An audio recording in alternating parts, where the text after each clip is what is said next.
Hello and Hi. welcome to Tales from the Shed.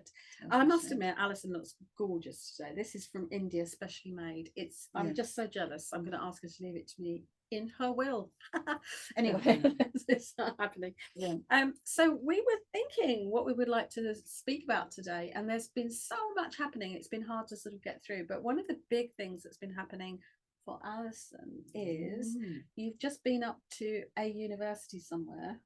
It was Bath University. Bath University, and got a piece of paper. I did get a piece of paper. Tell us about your piece of paper. Yes, it's quite interesting because I say to people, I got my MPhil, and people go, what's the thing? What is that? Filling up what? You know, so it's a Master of Philosophy. Okay, well that's. And then I kind of say, like, it's the, and I kind of wonder whether I should explain it in that way, because it's almost like I say, oh, it's the step down from a PhD, which everybody knows. Oh, PhD, that sounds pretty bloody impressive. And I say, so Master of Philosophy is kind of one step down. And when you look at it, that was 60,000 words instead of 90,000 words. Wow. Okay. Yeah. So it's not insubstantial. Yeah. And it took me about 5 years in the end. And I thought I was doing a PhD. Well, I was doing a PhD for all of that time. You weren't just mistaken. I wasn't just mistaken. And it was interesting to me because I signed up for that when I was coming up to my 60th birthday. And I was starting to have that thought, because I've done a lot of work in academia, and I was starting to have that thought, because every job now you have to have a PhD or you have to be a PhD. Yes. I was thinking, and I realized I'd had the thought, you know, that interesting thing when a thought comes up and you think, oh, blimey.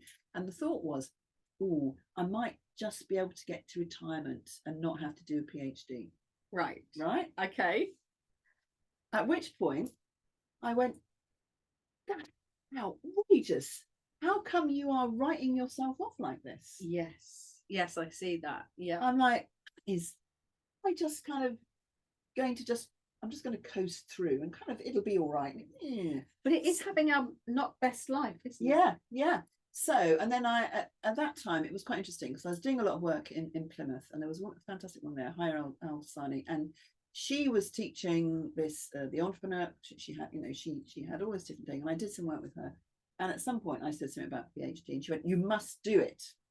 And I'm like, okay. And then she was my supervisor for the first year. So it kind of made me start. And I was looking at, so what did I do? My topic was the role of mentoring for women entrepreneurs in a rural environment. So why was that? Because I'm a mentor in my other business. I'm a coach and mentor. And I did a lot of work with women entrepreneurs. And I live in a rural area. I live in South Devon. So it was like, so it was a bit kind of, it wasn't going to be objective, was it? No. You had a particular. I had a particular, and I had a particular belief about why people did that and why they started their business and what mentoring was about. And I was quite interested because when you start looking at academic papers and you read stuff, and it was going, mentoring is vital, mentoring is absolutely necessary, mentoring is the one thing that's really needed, and the rest of it. And so my skeptical brain starts to go, really? Is that really the most important thing? So I react to statements like that. Okay. You know, when this is absolutely necessary, and I'm going, really? So I was kind of poking around in that. So that was quite interesting. So, and then of course, you know, the big C hit, COVID, you know, all that kind of stuff. So what was interesting about that was all my research with participants was that I did it all by Zoom, and it meant I could have these really fascinating conversations and, you know, transcribe them and get all the data and all the rest of it. And I had two very, I think, supportive supervisors, because what happened was the first year I did it at Plymouth, and that was 3 supervisors, and then they all left. They all took voluntary redundancy. I don't think it was anything I said, but you know, they all kind of went. And then, so I had to look around. So I spent 6 months looking around where I wanted to go next. Ended up at Bath with these 2 women who were brilliant. And I would say supportive in that way that means you sometimes have a very uncomfortable conversation. Okay. You know, you're like, you know, and you kind of, and you get feedback, which you really didn't want to have, you know. So all of those kind of different things. So did you change your idea of mentoring? Yeah, I mean, what happened was, as I kind of suspected, it came out that it was one of the things. It wasn't the thing. It was more useful than you had originally thought. No, I would say what it did was it challenged the thing that said it's vital, it's the only thing. Okay. It said it's one of the things. Right. So it was part of the menu. It wasn't Yeah. the only, the be all and end all. So that was good. That kind of confirmed what I was saying. But then it was like, what was also interesting was a lot of women said they wanted peer mentoring. They didn't want somebody who was that so far ahead of them. Right. That it was the too chairman far. of ICI. They didn't really want that. Yeah, they didn't really want that. And they really, that was more important. Somebody one step or two steps, and somebody in the same. It was quite. Women were very focused and very pragmatic. I want somebody in the same industry as me because I want practical advice. I don't just want woolly. What are you going to do next? Doing really well. Yeah, exactly. Yeah. Well done, you. What do you think about that? So that was all kind of interesting.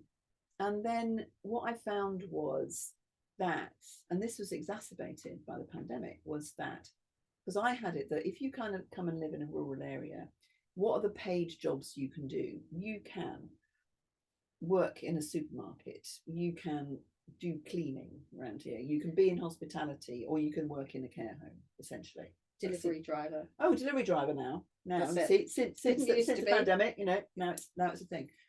So you can do those things, and they pay you a minimum wage. Yeah. And you work really hard, and you're never going to get out of it. And if you've got childcare to pay for in order to get that, it's not going to work. So it's probably best to start your own business and have the money for yourself. So that was kind of confirmed. And what happened was that at the beginning of the pandemic, 19% of the businesses in this country were women owned. 3 years later, 32%. Whoa. Which is the biggest change, because it's kind of been creeping up, and suddenly woof. Bang. So yes, not all that is good news in the sense of, because a lot of women, more women were likely to get laid off, more women who are going to be on 0 hours contracts, all those different kind of things. So that was more of a push than a pull. But actually what's happened is that's changed the landscape in this country. And what I did was I spoke to all these women, and you find that in rural areas, it used to be thought of, it was the farmer's wife syndrome. Yes. You have the farmer who does the farm. Made all the money. Well, but not quite enough. Yes. And she diversifies, and she does the bed and breakfast, or the tea room, or the things like that. But that's not what it is like anymore. I did speak to 2 women who were farmers' wives, but much more of a partnership than that kind of, the farm and everything else is a bit like pin money. So, and I spoke to women who had huge businesses, and women who had tiny businesses, and women who had lots of businesses. And so it felt like the picture is very diverse. So all these things were interesting. And then last Christmas, I had a bit of a crisis with it and decided to stop. That was my first thought. I'm just going to stop. And I had that whole conversation about, because I am that person that if I'm reading a really bad book, I somehow can't put it down. Or if I'm watching a movie that's really bad, I kind of have to stay to the end. Yeah. So I have a real problem with quitting. Which is not a good thing, because if something's not good for you, it's a very positive step to recognize that this is bad. Yeah. So you obviously went through that crisis and recognized that. Yeah. I mean, I remember you saying, I'm actually, by the time I get to the end of this, any qualification I have is no use for a job. No use for it. Yeah. But what I kind of thought was at the beginning. And therefore I'm doing it for love and fun. But the love and fun seems less lovely and fun than it did. Yeah. And so I kind of had this whole thing, and I kind of worked out, and I'd got to the point, and I had a quite interesting conversation with my husband, and I said, what would you feel? I said, you've been the spectator, you've been the main spectator on the sidelines, what would you think? And he went, well, if you decide to stop, you don't have to feel like you've lost all of that. What you've done is it's got you to this point, and then you just move forward. Yeah. So I thought that was good. That was a really positive thing to think about. And then I did my academic thing. Well, if I've done all this work, can I get some kind of credit for it? So I just applied to submit it as an MPhil, and then submitted it, and kind of did all the rest of it. And I was thinking, so why did I go into this process? I did it because I didn't want to write myself off. I wanted to learn something new. Yeah. it's certainly improved the work I do with other, I'm telling you, the master students that I supervise, they've had PhD level supervision because I just passed it on from my supervisor. So they've had a pretty challenging time. Yeah. So it's improved that. And then in the process, because I chose to do it in what they call alternative format, which is by publication, I've had one book chapter published, I've had a journal paper published, I've got another book chapter coming out, and I might have a short book coming out of it. So you're going, lots of positives. what more do I need? And it's done. Yeah, it's done. Which is really fantastic. So it's Alison Theaker. Yes, MPhil. MPhil. Well, Sounds I think good, huh? we can't really top that. We'll leave it there. But I think there is this overall, just check what you're doing that you haven't got on that road to, we have to get to the end of the road. Yeah. And sometimes, you know, that old adage, the journey's more than arriving. And I think it's just checking that we're still enjoying the journey.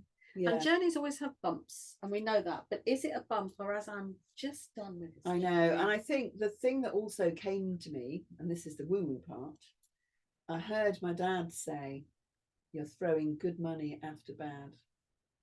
Yeah, I think, which is, it's that phrase where you kind of think, oh my God, but I'm thinking, I am. But it's also a lot of energy, a lot of difficult energy into a place that's going to go no further. You've reached your journey. Your journey, this is the end of it's the learning, it's the I'm worth it, it's the I'm not giving up, I want to keep learning for the rest of my life, keep looking at new kept things. my brain sparking for another 5 years, but you haven't got here, so I can now just play golf on a Wednesday, and that's it.